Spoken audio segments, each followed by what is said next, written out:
Hi, I'm Eric Siegel, and this is episode 52 of Eric's Trains.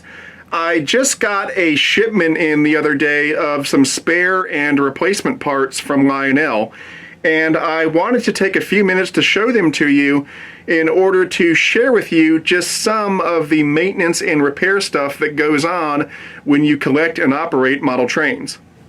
Okay, so what I've got here is a small assortment of replacement parts that came in from Lionel the other day.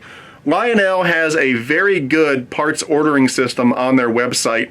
It's the best of any train manufacturer that I know of. They make it very easy to order parts for most of their model trains.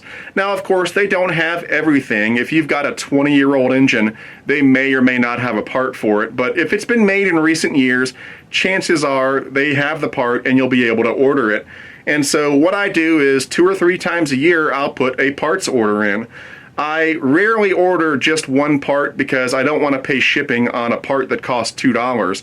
So I'll make a list, and when I get to 5 or 10 items, then I'll put the order in and just pay for shipping once for all of those items.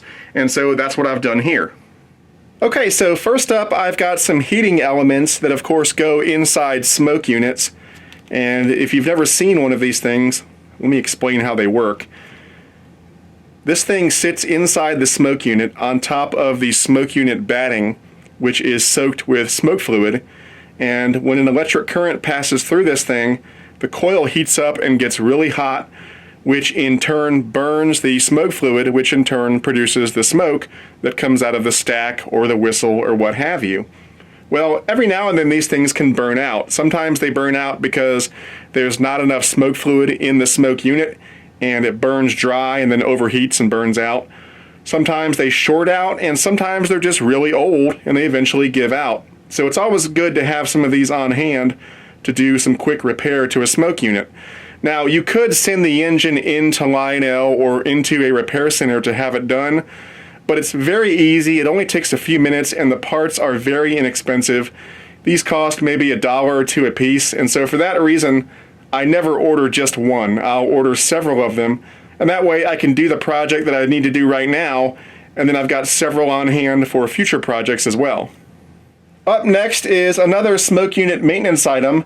This is the fiberglass batting that goes into the smoke unit, and this is what soaks up the smoke fluid so that it can then be burned off by the heating element.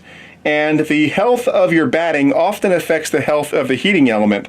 Under good conditions, when you've got nice fresh batting, it wicks really well, it soaks up that smoke fluid, and really gives that heating element something to burn.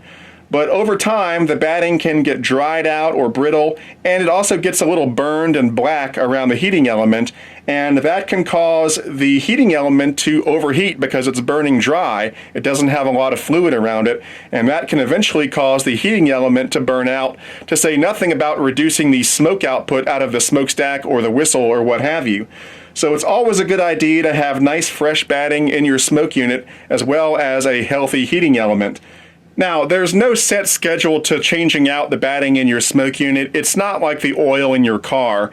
But if you have an engine that you've had for quite a while and the smoke output is not what it used to be, it may be time to open it up and check the condition of the batting and the heating element and change one or both out if necessary. Now, this bag contains 6 cords of the fiberglass batting. 1 cord is good enough for a typical smoke unit, so I've got enough here to change out 6 smoke units. And like I said, I ordered more than I needed because these are very cheap. They're $1 or $2 a piece, so I ordered 6, so that way I've got enough batting to last for quite a while.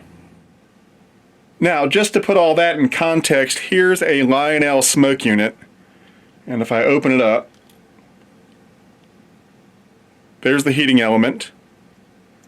There's the batting, and the batting gets soaked with smoke fluid, and then the heating element sits in the batting and gets hot and burns the smoke fluid, and then that fan blows the smoke out of the stack.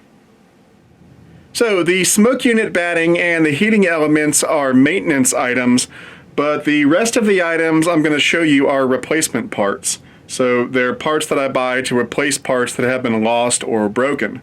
So up first, we've got these black lift rings, and These go on the Lionel F units. Let me roll one up so you can see it. There we go. Right here, they've got these little lift rings, and they're all over these units. And they're quite small, and sometimes they can pop out and get lost just from normal handling. And once they pop out, you will never find them. They will disappear forever. So over the course of time, I've lost a couple of them, and so I ordered some replacements. Now, they're very cheap. They're like 10 cents a piece or something, so I ordered 10 of them. I only needed 2 of them, so now I've got 8 spares in case I lose any more in the future. Up next is an interesting part. This is a bell cord for the Lionel Norfolk & Western Y3. So here's the Y3, and if you'll notice, there's a wire lanyard that goes from the bell all the way back to the cab. It's an ornamental item. Well, through my own clumsiness, I accidentally broke that wire, and so it became necessary to buy a new one. And so that's what I did. Now, these wires are not very expensive. They were a couple bucks. So again, I didn't buy just one, I bought 2. So I used one on the Y3, and now I have a spare in case I ever break it again, or maybe break one on a different engine. The next part that I ordered is already installed on the engine, and it went on this Lionel Texas Special SD70. The part that I purchased is this little smokestack piece here. What happened was that I accidentally broke one of these cross beams on this grill here, and so I had to purchase a replacement. So I did, and I installed it, and now the engine is good as new. Now, because this is a specialized part and it wasn't quite as cheap as the other pieces, I only bought one. The last part that I got from Lionel is in this box right here, but I didn't purchase it, I got it in a swap. So let me explain what that's all about. Okay, so what I've got here are the 2 original Lionel Vision Line ES44 hybrids. There's the first one they did, which was the GE Evolution Hybrid, number 2010, and then the second one that they did was Canadian Pacific 9860. Now, as many of you know, some years ago, these 2 models were sitting on a shelf down here. The shelf collapsed and the 2 engines fell to the floor, a concrete floor, and they were severely damaged. At the time, I thought they were damaged beyond repair. And so I was very upset, but then my homeowner's insurance came to the rescue, and they said they would pay for their replacement, and so I got 2 brand new units. Meanwhile, the severely damaged units were relegated to my workbench, where they sat for some time. Now, while these 2 engines were sitting on my workbench in ruins, I stripped off some parts here and there for other projects, and I also played around with the electronics, and one of the things that I did was that I took the sound card for CP9860 and I put it into GE 2010 because the sound card for GE 2010 was trashed. Well, I sort of forgot about it, and then several months later I thought, you know, maybe Lionel might be able to fix these things. So I sent them in, and I did have to pay some money, but they actually did repair them, and they got them looking and working good as new. And these are the 2 units that were so trashed. So Lionel did a fantastic job. Now, when Lionel repaired these engines, for the 9860, they replaced all of the electronics on the inside, including the sound card. So as far as this engine was concerned, everything was great. But for the GE 2010, they replaced most of the electronics, everything that needed replacing, but since the sound card was functional, they left it in place, not knowing that it was the wrong sound card. So when I got these 2 engines back, they looked great and they ran great, but this one had the sound card for the 9860. Now, that wasn't a problem when it came to the engine sounds or the horn or the bell, because they're exactly the same between the 2 engines. But when I would activate the Crew Talk, instead of it saying GE 2010, it would say CP 9860, which was a little bit weird. Now, since the engine sounds were fine, and I also had a brand new replacement unit that my insurance had bought for me, I really wasn't that worried about it, and so I figured, well, one of these days I'll get it fixed. So a few weeks ago, I finally decided to get it fixed. I called Lionel and I said, you know, I've got the wrong sound card in this engine. Can I buy the correct sound card? And they said, well, we can't sell it to you because you'd have to send it in and so forth. And so finally I said, well, can we do a swap? I'll send you the CP9860 card and you send me back the correct card. And they said, sure, we'll do that. So I sent in the card, and then a few days ago, the correct card showed up in the mail. So what we're going to do to close out this video today is install the correct sound card in the GE 2010 Evolution Hybrid. Alright, so we're going to have to remove the shell in order to install the new sound card. And that involves removing 6 screws. There's 2 here, 2 here, 2 here, and 2 here. So let's go ahead and get those out.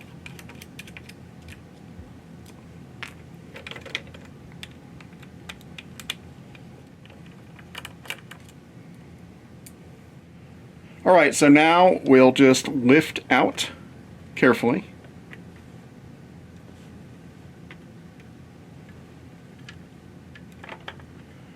That. And ordinarily I would disconnect all these wires, but I don't think that's going to be necessary today. We'll just kind of lay it on its side.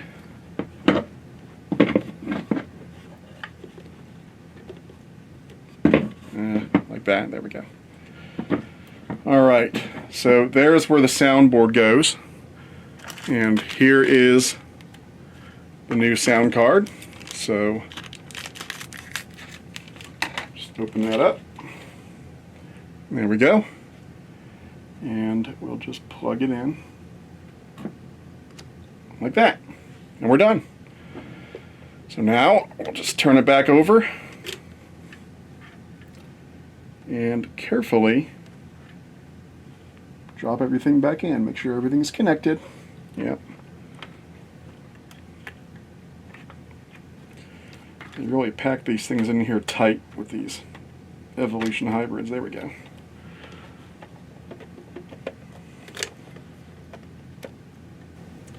Now we'll put these screws back in.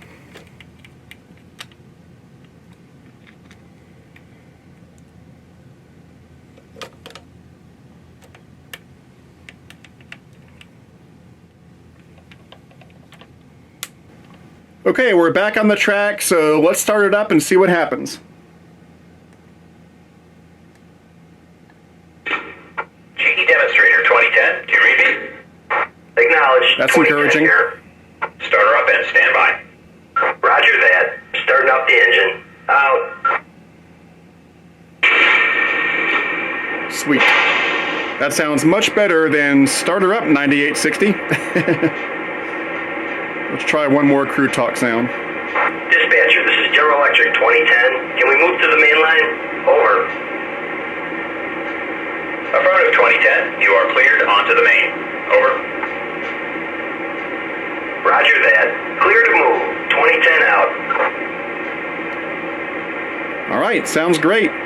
So that's about it for this episode. I hope you found this information useful. I'm Eric Siegel, and I'll see you next time.